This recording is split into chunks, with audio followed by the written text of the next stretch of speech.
17 बोसोर BPF नि सासननि समाव जिफोर खामानिफ्रा जायाखैमोन हा हुनि जेंनायानो जा गुबुन गुबुन जेंनायानो जा दा बेफोरखौ जोङो 100% मावफुंनो थाखाय आखायाव लादों जोंनि गासैबो कन्स्टिटुएन्सियाव बेनिफिशियारि मिटिं लाबाय थादों आरो बे बेनिफिशियारि मिटिंनि जाहोनानो जाबाय जे इउनियन गभर्नमेन्टआ राज्य सरकारा आरो काउन्सिल सरकारा गोबां माखासे स्किम्स रायजो राजानि थाखाय लाबोदों जाय स्किमफ्रा गोरिब गुन्द्रानि थाखाय आबादारिनि थाखाय आइजोफोर जौगानायनि थाखाय फरायसा आरो लाइमोनफोर जौगानायनि थाखाय बे गासैबो स्किम्सफ्रा 100% इमप्लिमेन्ट जाबासो जोङो टारगेट लानाय बायदि डेभेलपमेन्टआ फैगोन आरो भारतआ उदांस्रि जानायनिफ्रायनो इउनियन गभर्नमेन्ट एबा केन्द्र सरकारनिफ्राय गोबां आसनि हरदों स्किम हरदों आसाम सरकारनिफ्राय थांनाय 70 बोसोराव गोबां आसनि हरदों स्किम हरदों नाथाय बे स्किम्सफोरा 100% इमप्लिमेन्ट जायैयाव जौगानाया जेरैबायदि जानांगौ बेबायदि जायाखै थालांदो दा बिनि थाखायनो दिनैनि समाव जोङो काउन्सिल सरकारनिफ्राय थांखि लादों 100% बे स्किमफ्रा जाहाथे इमप्लिमेन्ट जायो आरो काउन्सिल सरकारनिफ्राय थांनाय 30-40 बोसोर एबा 17 बोसोर BPF नि सासननि समाव जिफोर खामानिफ्रा जायाखैमोन हा हुनि जेंनायानो जा गुबुन गुबुन जेंनायानो जा दा बेफोरखौ जोङो 100% मावफुंनो थाखाय आखायाव लादों आरो बे बाथ्राफोरखौनो रायजो राजाफोरखौ मालाबा अफिसारफ्रा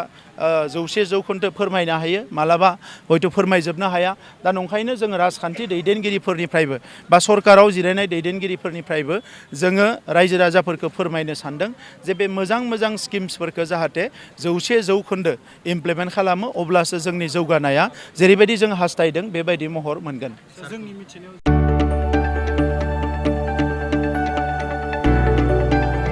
गोजोनथाव खौरां बर'नि आंगोथार गोथाव ओंख्रि जानो मोजां मोनग्रा रायजो राजाफोरनि थाखाय गोजोनथाव खौरां बर'नि आंगोथार ओंख्रि जानो मोजां मोनग्रा रायजो राजाफोरा बे गोदानै खुलिनाय लाइजौ हटेलाव हाबफैनो हागोन जाखांफुहांनाय लाइमोन फालांगिरि गपेश बसुमतारिया अदालगुरिनि टंलायाव बेखेवदों बर'नि आंगोथार ओंख्रि मोनग्रा गंसे हटेल अदालगुरि जिल्ला टंलानि मिउनिसिपाल बर्ड मावख'नि साखाथियाव गोदानै बर'नि गोग्गो जानाय आदारनि गंसे लाइजौ मुंनि हटेल बेखेवदों अदालगुरि जिल्लानि सिङाव थानाय फालांगिरि नोगोर टंलायाव गोदानै खुलिनाय बे लाइजौ हटेलाव बर'नि दोरोङारि जाग्रा आदारजों लोगोसे गोबां जाग्रा आदारफोरबो मोननो हागोन गोदानै बेखेवजानाय बे लाइजौ हटेलाव अमा बेदर बोरमा लकेल ना साम' नारजि अनला खारै थास'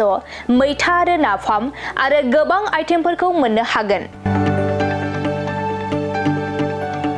बेनिखायनो नोंथाङाबो अदालगुरि जिल्ला टंला लामाजों थांलाय फैलाय खालामोब्ला बे गोदानै खुलि जानाय लाइजौ हटेलाव हाबनानै बर'नि दोरोङारि गोथाव जाग्रा आदारफोरखौ जालांनो हागोन आरो नोंथाङा नैबे 9101758967 जानबुं नम्बरनि गेजेरजों खौरां लाहरनानै आबुङै मिथिना लानो हागोन